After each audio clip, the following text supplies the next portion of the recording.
Government వచ్చేటప్పుడు VP Singh ప్రధానమంత్రి ఉండే అప్పుడు బీజేపీ సపోర్ట్ చేస్తే అప్పుడు అంబేద్కర్ కి భారతరత్న ప్రశస్తి ఇచ్చినారు.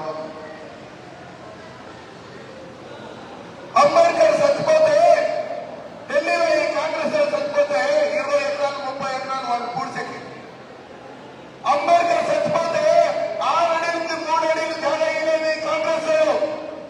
ఈ పొద్దు అంబేద్కర్ గురించి మాట్లాడతారు, వాళ్ళకి సిగ్గు మానవ మర్యాద ఏమీ లేదు. అంబేద్కర్ పేరు చెప్పే వాళ్ళకి అర్హత లేదు. అట్లా ఉండేటప్పుడు ఎలక్షన్కి వచ్చినారు. కేసీ రెడ్డి చాలా అవినీతిని పనిచేసే ముఖ్యమంత్రి ఉండేటప్పుడు దళిత బంధు ఇస్తానని చెప్పే అందరికీ 3 నామాలు ఇచ్చే, అంబేద్కర్ స్టాచ్యూ కట్టానని చెప్పే కట్టలేదు. మనోళ్ళంతా చేరి పోరాటం చేసి పెట్టి ఎలక్షన్ వస్తా ఉంది అనేసి దాన్ని కట్టిపించే హైదరాబాద్ లో. ఆవిడకి రాజ్యాంగమే నేను బదలాయిస్తానని చెప్పే ఈ రేవంత్ రెడ్డి ఈ పొద్దు రేపు జైలుకు పోతాడు. తెలుసు కదా ఏమిటి అనేసి, ఏమిటి ఏమే ఓటుకు నోటు కేసు ఉంది వారి పైన. ఈ పొద్దు కాదు రేపు పోతాడు అనేసి ఆయన ఎలక్షన్ తీసుకునేటప్పుడు 6 హామీలు ఇచ్చాయి. ఏమేమి ఇచ్చాయి? మా ఊరికి, మా అక్కలకి, మా చెల్లెలకి అంట 2,000 ఒక నెలకి మీ అకౌంట్కి ఇస్తాను అని చెప్పాను. ఇచ్చినారా? ఎవరెవరు తీసుకెళ్ళకుండా మా అక్కలకు ఇచ్చినారా? ఎవరెవరు చేయట్లేదో మీకు ఖాతా వచ్చింది అని అనుకున్నాం. ఎవరు ఇచ్చినారా? లేదు. మా యూత్స్ కి, మా బిడ్డలకి, మా అనుభవులకి వాళ్ళకన్నా నిరుద్యోగ భత్యా ఇస్తాను అని చెప్పిండ్రు. ఎవరెవరు చదివినారో, ఎవరెవరు పని సిగ్లేదో వాళ్ళకన్నా ఒక నెలకి మీ అకౌంట్కి 4,000 ఇస్తాను అని చెప్పిండ్రు. అక్కడ ఉండరు యూత్స్ చాలా మాట్లాడుతున్నారు. తమ్ముళ్ళు మీకు ఇచ్చారా? మీకు ఇచ్చారా యూత్? లేదు. ఆవిడకి రుణమాఫీ చేశారని చెప్పి మీరు 2 లక్షలు అప్పులు తీసుకుంటే ఎవరైనా బ్యాంకులలో చేయకూడదు. నా సర్కారం కాంగ్రెస్ సర్కారం నెత్తికి అందరూ చేసే 100 దిగులో మీ అకౌంట్ కి నేను డబ్బులు ఇస్తాను అని చెప్పే వేసారా? వేసారా? 2 లక్షలు వేసారా? ఏ లేదు. 5 సంవత్సరాలు 5 నెలలు ఇంకా 2 లక్షలు మీరు అప్పు తీసుకొని ఒక నెలకి 10,000 వడ్డీ కడతా ఉంటారు. 5 నెలలకి ఎంతగా 50,000. మా యూత్స్ కి, మా బిడ్డలకి 4,000 వేస్తారని చెప్పిండ్రి. అది 5 నెలలకి ఎంతగా 20,000. మా అమ్మలకి, చెల్లెలకి, అందరికి ఎంత 2,500 వేస్తారని చెప్పింది. 5 నెలలకి ఎంతగా 12,500.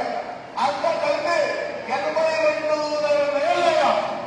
ఈ కాంగ్రెస్ ఎన్నికలకు వచ్చి ఏమైనా ఓడితే ఫస్ట్ ఆ 82,500 మా అకౌంట్కి ఏమైనా ఆవిడకి మీకు ఓటేస్తాడు అని చెప్పాలా? చెప్తారా? చెప్తారా? దానికే మీకు చెప్పేదితే మా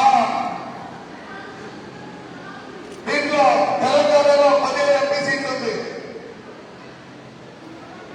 కేసీఆర్ కాంగ్రెస్ వాళ్ళు వీళ్ళందరూ నిలిచినారు. ఎక్కడికే పోతారు మా జనాల్లో అప్పులు చేయాలన్నా మీరు చెప్పిన హామీ చెప్పి ఫుల్ఫిల్ చేయాలన్నా మీకు ఓటేసేదని చెప్పి వాపస్ పంపిస్తా ఉంటారు.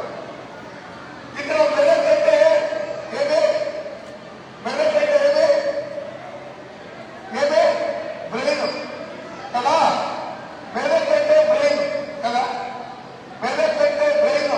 బ్రెయిన్ ఉంటే వాళ్ళు ఎవరు కాంగ్రెస్ కి, టీఆర్ఎస్ కి ఓట్ వేయకూడదు. ఎవరంటే వాళ్ళు అంబేద్కర్ కోసం చేసినారు. జగజీవన్ రాము ప్రధానమంత్రి అయ్యడానికి ఇల్లు ఉప ప్రధానమంత్రి ప్రైమ్ మినిస్టర్ మాత్రమే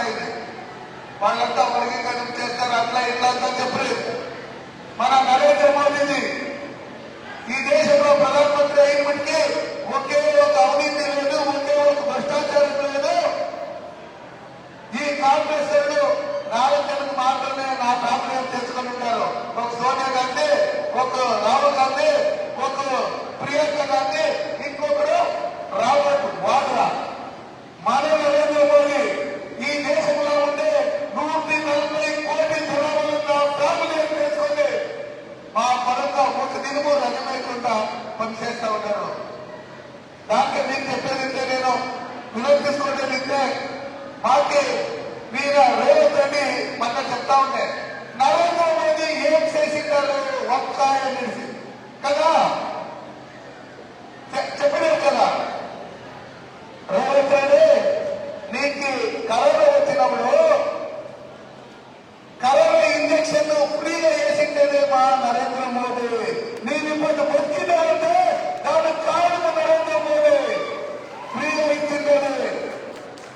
ఆమెకి 140 కోట్ల జనాభాలు కరోనా టైంలో ట్రైన్ బంద్, బస్ బంద్, షాపులు, దుకాణాలు, కార్ఖానాలు అంతా బంద్. ఆవిడ మా ఫ్యామిలీ దేశంలో ఉండే 140 కోట్ల జనాభాలు ఒక్కల ఆకలి ఎందుకు కాకూడదు అనేసి అందరికీ ఇంట్లో ఉంటే ఒకరుంటే 10 కేజీలు, ఇద్దరుంటే 20 కేజీలు, ముగ్గురుంటే 30 కేజీలు, ఐదుగురుంటే 50 కేజీలు, 10 ఉంటే 100 కేజీలు పీను గరీబ్ అంతవాకే యోజన ఇచ్చిండేది నరేంద్ర మోదీది 32 నెలలు. ఇప్పుడు 5 కేజీలు నియమిస్తా ఉండేది నరేంద్ర మోదీది. వాళ్ళు మాకి హెల్త్ కార్డు ఇచ్చిండేది రాజు ఏమీ వదులుకోలేదంటే ఎవరి ఆత్మహత్యలు వాళ్ళకి 5 లక్షల వరకు ఫ్రీ ట్రీట్మెంట్ ఇవ్వాలనేసి ఆ హెల్త్ కార్డు ఇచ్చిండేది నరేంద్ర మోదీని. వాళ్ళు మీరు చూసిన కిసాన్ సన్మాన్ ఎవరెవరు మన రైతులు ఉంటారో వాళ్ళకి ఎరువుకో ఏమైనా సపోర్ట్ చేయాలనేసి ఒక వర్షానికి 3 చెట్టులో 2,000, 15 చెట్లు 30,000 డైరెక్ట్ గా రైతులందరికీ వేసిండేది నరేంద్ర మోదీ. రేవంత్ రెడ్డి నేను ఇచ్చిన వంకాయ కోడి గుడ్డ ఇచ్చినామని ఈరోజు మా ఆడపిల్లకి టాయిలెట్ పోవాలంటే, మా మమ్మల్ని టాయిలెట్ పోవాలంటే మాకు ప్రాణం ఇదంతా చూసుకొని అనుకుంటే దానికి ఈ దేశంలో ఉండే ప్రతి ఒక్కరి ఇళ్ళకి 15,000 ఇంటి నుంచి పంచాయతీని స్వచ్ఛ భారత్ మిషన్ లో టాయిలెట్ ఇచ్చిండేది నరేంద్ర మోదీజీ వాళ్ళు. మన పంచాయతీలో సీసీ రోడ్ ఇచ్చిండేది నరేంద్ర మోదీజీ వాళ్ళు. సీసీ డ్రైనేజ్ వేసిండేది నరేంద్ర మోదీ వాళ్ళు. ఇంటికి నీళ్ళు ఇవ్వాలనేసి జల్ జీవన్ మిషన్ లో అటల్ మోదీలు డబ్బులు ఇచ్చిండేది మిషన్ పదవి అనేసి పేరు మారించుకొని ఆ ట్యాగులు కట్టిండేది నరేంద్ర మోదీ వాళ్ళు ఇచ్చిన ఆ డబ్బులు. ఇంకా రేవంత్ రెడ్డి నీవు వచ్చి 6 నెలలు అయింది. ఒకే ఒక హామీలను నీవు ఫినిష్ చేయలేదు. ఒకే ఒక డబ్బులు ఎక్స్ప్రెస్ బస్సులు వస్తా ఉంటే 2 బస్సులు మాత్రం ఇచ్చి 6 మా ఫ్రీ అని ఇచ్చిన వాళ్ళు ఇస్తే వేరే ఏమి ఇవ్వదు నువ్వు.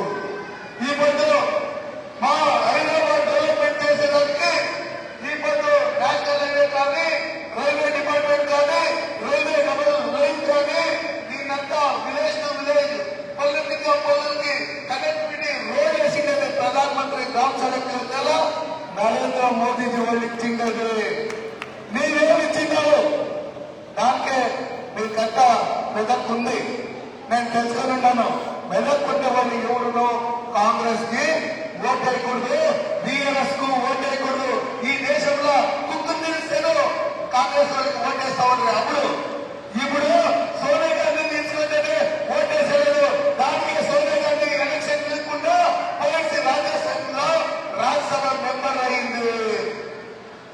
ఈ రాహుల్ గాంధీకి ఇక్కడి ఇంకా ఆలుగడ్డ పొటాటో వేస్తే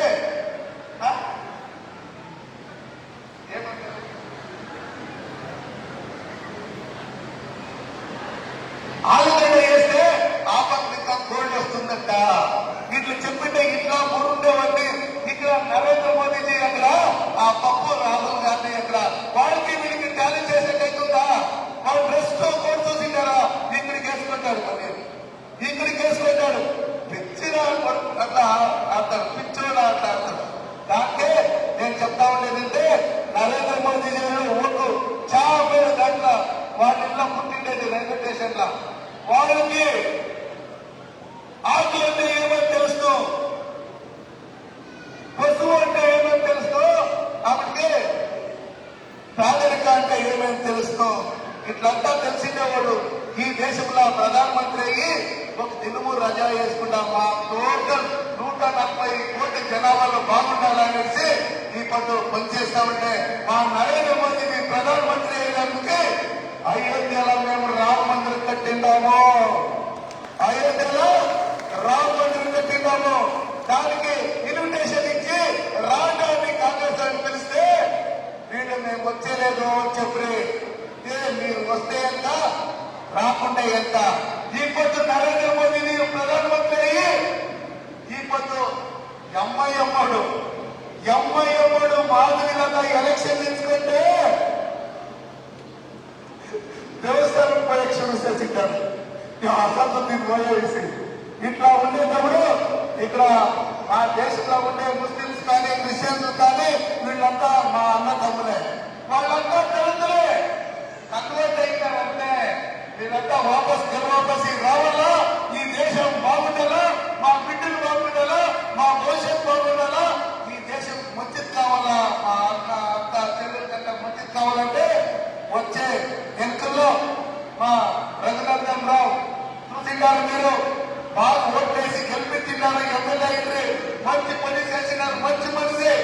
వారికి ఓటేయాలా, మీ చుట్టాలు ఎక్కడెక్కడ ఉంటారు, మహబూబ్ నగర్ లో ఉంటే అక్కడ అర్గంకి ఓటేయాలా, మా భారత్కి ఓటేయాలా, కిషన్ రెడ్డికి ఓటేయాలా, బండి సంజయ్కి ఓటేయాలా, ఇట్లా రాజేంద్రకి ఓటేయాలా, అరవింద్ కి ఓటేయాలా, అందరికీ ఓట్లేసి బీజేపీ సింబల్కి గెలిపించి వెళ్ళిపోతే నరేంద్ర మోదీ గారు 3 బారే ప్రధాని అవుతారు. ఈ కాంగ్రెస్ 4 సీట్లు ఉంటే ఇప్పుడు 40 సీట్లు ఉంది. వస్తా ఈ ఎన్నికలు అయిపోతే 20 సీట్లకు వస్తారు. 20 సీట్లకి వాళ్ళు ప్రధానమంత్రి అయ్యేదానికి 272 సీట్లు కావాలి. ఎక్కడి నుంచి తీసుకొని వస్తారు? పాకిస్తాన్ నుంచి తీసుకొని వస్తారా? దానికే మీరంతా ఇట్లా ఉండే పిల్లలకి, నాన్నలకి, అక్కలకి, చెల్లెలకి, ఈ తెలంగాణలో ఉండే అన్ని రిలేషన్స్ కి అంతా చెప్పేసి ఎక్కడ పోతారో బీజేపీ సింబల్ కే ఓటేయాలా, కమలం పువ్వు ఓటేయాలా, ఇదంతా మీరు చేపిస్తారు. ఓట్లు వేపించి గెలిపిస్తారు.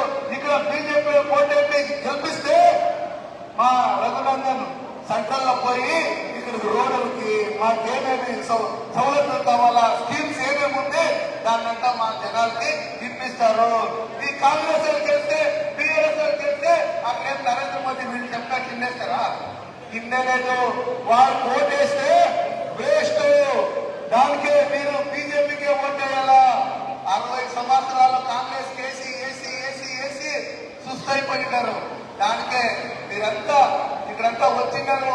ఇంటికి పోవాలా, మా అన్నలు మా అక్కలు అంతా చాయితా ఉన్నారు. మీకు భోజనం వంట చేయాలనేసి మీరు వచ్చి ఇంతంతా వచ్చినారు. మా ఎస్సీలో ఈ కాన్స్టిట్యూన్సీలో 3 లక్షల ఓట్లు ఉంది. మీరు తెలుసుకుంటే రఘునందన్ రావు ఎంపీ అయిపోతారు. దానికే మీరు చెప్పాలా.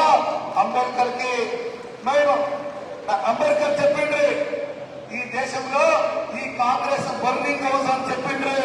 ఎవరు కాంగ్రెస్ పోయేదంట, కాంగ్రెస్ పోయేదంట, దానికి కాంగ్రెస్ పోతే మేము చుట్టి గూడైనాము అని చెప్పిండ్రి.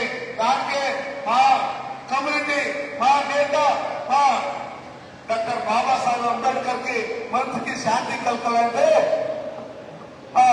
జగజీవన్ రామ్ కి శాంతి కలగాలంటే మేమంతా బీజేపీకి ఓటేయాలా. ఓటేసి రఘునందన్ రావుని గెలిపించేసి ఈ తెలంగాణలో 17 సీట్లు బీజేపీని గెలిపించాలనేసి ఈ సభకు వచ్చి మిమ్మల్ని గురించి 2 మాట్లాడడానికి అవకాశం ఇచ్చిన మీకు అందరికీ వందనాలు, ధన్యవాదాలు.